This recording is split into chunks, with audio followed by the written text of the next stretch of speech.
Hello, my name is Miriam van der Valk and I'm a philosopher from Sweden. And today I'm talking to Josef who is a healer and psychologist from Sweden, and Dyonne, who is a healer from Holland.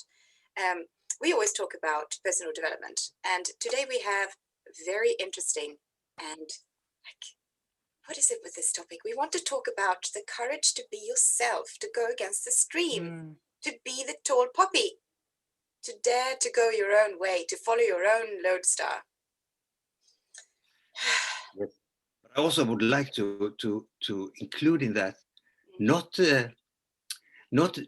divert from the society. You're still a part of society, and because I would say a lot of other people would say, well, in this case, you are so different from all the other people. How can you live in a way of being different and live with this kind of difference in yourself that is with certain ideas and attitudes that are different from all the other people? Yeah. Yes. And then how can you have the courage to stand up to your own understanding and saying, well, this is me, take it or leave it, but this is what I have, I can accept you, you can accept me, I'm standing here. And I think that is a way of saying, well, this is the way I am developing my personality by being myself in a bigger complex in the society.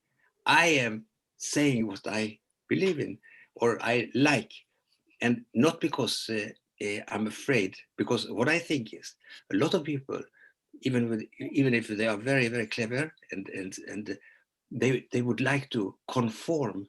I mean, the conformity is a way of being part of society, and they are just putting some blocks on their own development of their own intelligence by doing this kind of conformity work. I should do like all the other people. I should hate Trump, for example. That is because all the other people do that, and say, yeah, and everybody is knocking and saying, okay, yes, of course, So that is it, and it's a very strong. How can you stand this kind of strong movement and still be yourself? That is a maturity of something that you can develop, of standing up and say, this is what I can see. And to trust your own eyes. Yes. Yes. This is what I see. This is yes. what I see. I remember many years ago when I was in my 20s, and I suddenly I picked up this astrology book. I was not at all into astrology. I was a Christian, and I didn't want to have any idols except God, but but I picked up this astrology book, and suddenly it struck me that all of my friends belonged to like 2 or 3 different signs. And I started telling them, I'm like, look, can you see this?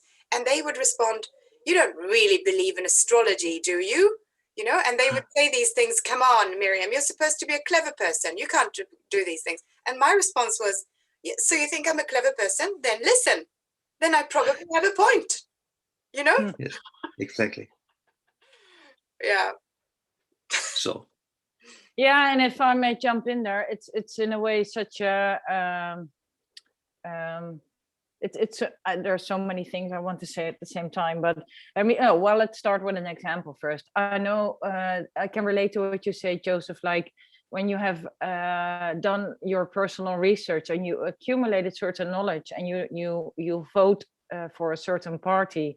I once did the same a couple of years ago, and usually my Facebook is all about spirituality and personal development and spiritual development. But for one time, I added the political party I voted for. I added to my Facebook, choice of politics, and I added it there. And then someone wrote me a message through Messenger and said, oh, you have such a lovely Facebook page and you're such a nice person and you come across as so serene. But I look at your political view and I'm like, wow, so I'm about to unfriend you. Wow, that's what Wow. a happy person. I have the same kind of yes. Yeah, and then I took the time to write her, and I said, well, you can. Well, actually, Facebook for me is not a place to share my life with. Facebook for me is a virtual cafe where I connect with people, and with some more in person and with some less. But I never expose myself truly. I just reflect a bit on life, and as I say, daily quotes or whatever. And she's not even a friend. She's just someone, an acquaintance, someone I just barely know. And she has the audacity to write me and say, yeah, I'm about to unfriend you. And then I'm like, okay, so you're opposed that party because you believe that party is a racist party. And that's the first assumption that you make. And the second assumption you make about me is that I would be one too. So I engaged in a conversation with her. I said, well, don't you want to know the reason why I voted this party? And it had to do with entirely different matters. And I said, yeah, I did the voting. You have these voting quizzes and things where you can see which party you relate to the most. And she said, oh, I didn't look at that entirely. And I said, yeah, but that's what I mean. So you don't look, you don't think, you don't shape your opinion first after doing inquiry before you make a certain decision, assumption, etc. Yeah. So, and that's going on a global level also now, and everything that's going on, and that's dangerous. So, and I come from a place of having a founded choice that I made, and actually, what that other person did to me was being discriminating to me without having looked further than face value. And I'm like, whoa, that says a whole lot about you. You can still unfriend me, but to make, to just to underline this, what you also said, Miriam, and your topic, Joseph, it's as if you have to fight for how do you say, not for your own point of view or for your own uniqueness, but also the fact that what's lacking here, actually, it's like that we come from a place where we thought things through, and other people are just, they come from an emotion and from assumptions. And so I'm really curious more you have to say about it, but it stirs up a lot when I hear this. Yes, it stirs up a lot, because as you say, it would make life more convenient, being like all the other people, so and I think many think like this also, that because I can see very many kind of clever people are taking a stand on some kind of, according to me, not thought through kind of attitude, and they make some assumption on that, and that is in my eyes what's happened to me. I don't know. No, everything's fine. Everything's fine. All is good. That's it. So I think it's as a maturity also of saying, okay, let's have the possibility to think of your own, and maybe you're also giving the other people a possibility to also think on your own, because you are the person and you're confronting the other person. So maybe you can also think of your, instead of pushing me aside and saying, now you're not my friend or something like this, because you have this kind of idea. Okay, thank you very much. So, but to stand up to something, I think it's also a development of you, and I think a lot of people can. How can you train people to do this? Because there is a global thing of conformity. And why is there a conformity thing of doing this? Can we educate people to be part of taking care of themselves, also by doing also developing themselves? Because you have the possibility. I mean, there are people with so much intelligence and smartness, and they are not using their ability to use this kind of intelligence in a proper way, because they are still conforming to other ideas. Because as you said also, or some idea that came up also when I started to look at how to go on with this program, is that also we are not the talents that we have, because we have the talents. All of people have talents, but utilize these talents, because it's not the talents that you have. It's not only to repeat or learn things from other books or something like that. It's actually to create new knowledge and to create new ideas. This is what we are for. That's why we have the possibility to be human beings. We're creating new knowledge. We are doing something new. This is what we are doing by standing up to ourselves. This is the development of our human things, because otherwise we are just a group of people thinking the same things and doing the same things and putting a lid on our own possibility of developing ourselves. Yeah, exactly like that. And it's like you buy they want to buy the whole package. So you have this idea, and then you go, it's like I can almost imagine sitting at home like rehearsing. So what do I think about? So looking through the papers and going like, that's what I think about that. But you can actually think for yourself, and you can have your own philosophy, and you can draw connections that nobody has ever drawn before, and nobody can tell you that the connections don't exist if you see them. So you can say, to me, I see this connection. To me, these two views go very well together. To me, and I will explain to you what I mean, and hopefully you will be interested, and you will listen, and you will let me speak. But instead, it's like I'm also in the position where I know that there are some things that I cannot say to some of my close, dear friends. Since many, many years. Because I know that if I say these things, they will close the door, and they will say, aha, you are not who I thought I was, who I thought you were. Wow, what does it do to you? It's like I want to ask all these questions about what do you think a thought is, and what does it mean to use a thought experiment? Like, can you allow yourself to say, what if the world is blah, blah, blah, blah, blah, and then let that thought, like, dare to follow the thought until you reach whatever place, and then you go even further. Always go a little bit further, always do one more step, just to see what happens. And this is not I want to say that thinking and thoughts and trying out new thoughts and trying out thought experiments, that's not dangerous. It doesn't hurt anyone. Nothing will happen. You can have ideas and opinions.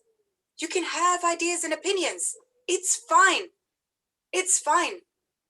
It doesn't kill anyone. It's necessary even. Yeah. Yeah. Go on. Yeah. No, I was about to say then it's necessary to have opinions and to have thoughts and shape an opinion, because otherwise, going back to what Joseph said, you cannot mature, you cannot develop if you don't do your own thought experience and see how then you want to show up in life about these train of thoughts. It's very important and necessary. And as you say, Miriam, in principle, it's not even dangerous. You're supposed to question life. Yeah. Because otherwise, growth doesn't happen, mental development doesn't happen, emotional development, it doesn't happen. How can you show up at a job on a daily basis if you just repeat what you did the day before? Because then otherwise we do only need robots, and we don't need human power and human knowledge and people that have the capacity to think about things and come up with a new paradigm. I mean, But people seem so scared of all of this because Yeah, then they have to take account. They have to take accountability, and then they need to show up in their own life. So it's easier to follow the mass and the herd, because otherwise you have to do something. Yes. Yeah. And that's. I'm sorry. Yeah. No. Go ahead. Also, that's about also the I'm looking at the personal development as part of maturing, and we know a lot about that. People don't actually many or very few become adults, you know. Yeah. People even die as adolescents. Or, yes. Kind of, yes. And I really would like us to be more adults, you know, in our mature in our lives. And this way of kind of conforming too much is a way to stay in this adolescence, not becoming more adult, because we have to be more adult. And being more adult is to go into some inconveniences, you know, and following that. So, yeah, I mean, sometimes, well, you lose some friends, but you gain some others, you know, and but you are at least standing up to your own kind of way or path of becoming adult. And I wanted to say that using these thought experiments, I said it's not dangerous. So what I mean by that is that a thought experiment, for example, is, what if I was wrong about what if I am wrong about and then you dare to think what that would mean. Then that, you know, and you just check what happens. And this can be very scary. Probably you will feel frightened and you will fight against this. But if you practice a little bit more, you will notice that it might be scary, but it's not dangerous. You are not going to die. Nothing will happen. The world will look the same, but you will have developed your own vision. You know, you will have done something with your eyes and with your interpretative abilities. You know, you will have changed something. You will have developed something, and you can always go back. It's not like it's like suddenly you will turn into this crazy person who will never be themselves again. It's a thought. I mean, you can try other thoughts. Nothing will happen. It's not dangerous.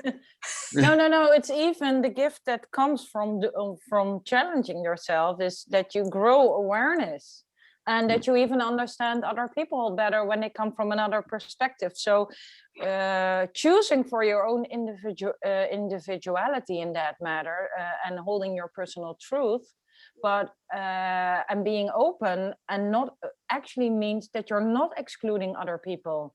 You actually, by challenging your thoughts, grow more respect for other people, and then you can stand alongside one another instead of holding on to one opinion and excluding the rest. Finally, because you can be otherwise, open. Yeah. Yes. Because maybe these people are excluding you, you know, because they say that you're excluding. It's the other way around. Yeah. No, it's the other way around. Yes. Yeah, you because that's usually what it is. You come from a place where you've shaped your own opinion, and then you hold a space for someone else to have their opinion, and that's okay. I'm not in the business of convincing other people. I'm just in the business to living next to each other and allowing someone to have their own mind and peace of mind within their thoughts. Yeah, but it's usually not given in return. No, it's. But it's the same. I mean, like now with the COVID, I mean, I can understand why people take a vaccine, but I can also understand people not doing that. Exactly. And I'm actually, in principle, I'm opposed to it. But then people already come towards me like, you know, like you are you rebel, you. No, but then in worse words. And I'm like, but you don't know why, and you don't want to ask me, but I'm fine. You're getting your vaccine. I don't mind. Yeah, but you know, I don't care. Yeah, bless you. Exactly. Exactly. Yeah. And then people are, oh, you're indifferent. No, I'm not indifferent. I just already shaped my opinions, and I weighed the pros and the cons as far as I could. And when I don't know, I just gather more information. Exactly. Like, It's but you see, but also to stand out in that is a kind of sharp way, because others say, well, why do you have your own kind of opinion on these kind of COVID things? You know, you should be like all the other people. Otherwise, you're endangering all us. You know, it's you know, all these kind of people, they lacking some kind of accepting other ideas. And that's, I think it's the most important part also that we are saying here, is that we want to be living in this society, expressing our views, you know, not to be excluded. They are saying that we are excluding ourselves. Definitely, that's no. It's we are not excluding ourselves. We are part of it, but we are expressing our thoughts. It's like we have to suddenly the struggle is to fight for the right not to be attacked for your views. And this is what they are, you know, saying all the time. You know, everybody should have their right to, but you don't allow anything. I mean, you don't, not even 1 second of like testing these ideas. You know, it's such, it's crazy. It's really crazy. Yes. But the thing is also, sorry, is how can you as a person live with all this kind of well, Joseph, rejection? you talked earlier about the how can we educate people. Let's start there. It's funny enough that so my parents are quite intense, and I did not always get off with them on the right foot. However, one thing they both have in common, and that they taught me, is please think for yourself. They're also very, very, how do you say, autonomous in their thoughts and how they show up in the world. And they never, ever, ever conform to something that they don't find or feel. And if it's something that they taught me, is like, okay, think for yourself. What does something mean to you? How do you see this? How does it show up for you? And I think, so it has to start with families. First of all, you have to have a growth mindset, an open mindset, because if you come from a place of having a narrow mindset or not wanting to, I don't know, not wanting to show up separate from the group, a societal group, I mean, a social group, then I think then you're in trouble, because when you go to the education system, to schools, they also don't teach you to think for yourself. They also want you to stick to what the class is saying and what the teacher is telling you, because there's an algebra assignment coming up, and you would say, but it's this and this, and it's and then they would say, how did you come up with that? That's the wrong way of getting there, or whatever, you know. And then the teacher gets angry because the kid knows better. What is that all about? So it all starts with the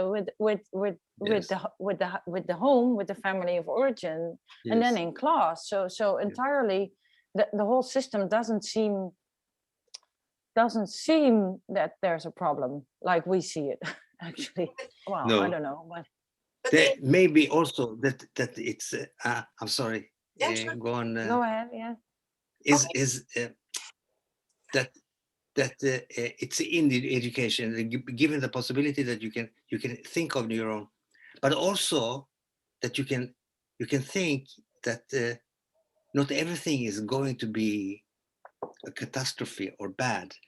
But maybe what's happening is maybe something good, you know. It's not only pandemic that is we have to lock down and everything like that. No, we can maybe see that things also can be better because of this thing. It has something that we are learning from, you know, and giving. And I think that is an attitude also of using your intelligence to see what are the good things, or what's coming out of this that is good, having a positive attitude, not only death and catastrophe and sickness, you know, but there is something good coming out of it, of maybe this pandemic also, or is it pandemic, but looking at the thing using it as a way of waking up. So we can wake up, you know, and sometimes these people are kind of conforming you. No, we should not wake up. We should be like all the other people thinking, you know, like, no, we should conform into a way of thinking that this is a catastrophe and there is no way out of it. Almost. You have to lock down and things like that, and then maybe. I'm thinking about, there's a book called How Non-conformists Shape the World or Change the World or something. I don't remember the Adam something. And he Scott Adams, I think, no? Yeah, something like that. But so I was thinking about like the majority. It's like we have this idea that what the majority does must be the right thing because most people do it, which is crazy. We also had gladiator games, and you know, where they would throw a person to be, you know, these were everybody thought that was fine, you know, at a certain time. We've had wars and things, and I mean, there were so many things that the majority did that were just terrible, that we would never say like the majority was right that time, or you know. And then the idea that these the people, the non-conformists, the ones who don't conform, you know, the ones who say, I want to go a different way, I want to do something else. Actually, what you're all doing is might not be the best thing, you know. And these are the ones that shape and change the world, and we can allow ourselves to be part of that, and be part of like the future and the better world, and the world where more people are healthy and happy and flourishing, and they dare to be themselves, and where we have like tall poppies and every other flower type, you know, where the world is a colorful place. We can live like that. That is like a possible future, I'm sure, but we can't just go on like being the allowing what everybody else says to be. We don't have to be representatives of everybody, you know. We can be representatives of ourselves. So we don't need to come here with like the voice of reason saying because everybody, then it's like it's like, and obviously the three of us, we have always been the ones who were subjected to everybody, you know. So because we all want to talk so much. But since this program is about personal development, it's also very important I think it's to stress the individual part of us, you know. It's not wrong to be focusing on our own. It doesn't mean that we are not including all the other people. We are developing ourselves, because if we are developing ourselves, you know, we are also helping other people. Yes. But I think we do. We finally see other people the way they really are. Exactly. We don't stop seeing other people as representatives of everybody. You know, if we allow this, we can emancipate everyone else. You know, that is how it works. You know, when you allow yourself to do this, you allow other people to do this. Exactly. Sorry, I interrupted. In the meanwhile, I checked the author of the book. It was Adam Grant, and it is, as they say, it's a landmark for a landmark new paradigm for success, but also established. No, I want to say actually about that. It's about that people are allowed to show up and have their own train of thoughts and create a new paradigm and maybe come up with new solutions. But it seems that when you think outside of the box or you come with something else, that people usually are so scared in terms of something is at stake, like there's the unknown, and the unknown is there, and what will happen there, as you say, Joseph, death or illness, but in this case more the ego death, like okay, I have to give up my own structures, my way of thinking, my own paradigms that were already in here, my internal beliefs, the way that my parents taught me, and then we all come back to the bit of, okay, so what's at stake here? That is very primal. Where we are, I mean, people in general are afraid of losing to be part of the crowd, they're afraid that they will lose their place within the herd. It's the rejection of, okay, if I think for myself, they probably will not like me, and then I'll be left alone. So all these fears, these primal fears, they come up when you challenge someone. Whereas, yes. But it stopped. say, I show up in the world with that, but I still like you and love you, and Yes. I actually want to include you, as you say. I just stand next to you with my own thoughts and opinions. Yes. Yeah. You know, but that's, if I think we have to end it for this session. It's more ended. Yeah. Yes, we have one sentence each to close up with. Okay. So Joseph, you can end it with your train of thought. Yes. No. I was thinking about more kind of a provocative thing. Is you know, it's now, and that also is like saying, well, in these days, it's the kind of Holocaust remembrance days. You know, like right now, it's and say most of these things are about victimizing and being put into a place of being the victims and being seen as a victim. And there is nothing about what good happened, or something that was as a result of all this of this Holocaust, that there's even talking about that is a taboo. And so I'm just raising up a thing that, maybe there was something that we of this suffering, there was something good that came out of this, that we are learned something good, not only that we are victims and we are always to be suffering and being looked at victims, because victimhood is something of putting yourself back, not developing. Yeah, it's keeping yourself small. Yeah. Yes. And we have to end it for now. So we take this further in the next episode. Yes. See you in a minute. Yes. Okay. And I just wanted to say that my last point is there is a difference between scary and dangerous, you know. Yes. And you can live with scary things. It's fine. Yes. Like thinking and thoughts. They can be scary, but they are not dangerous. Okay, so thank you. Okay. Thank you. Thank you.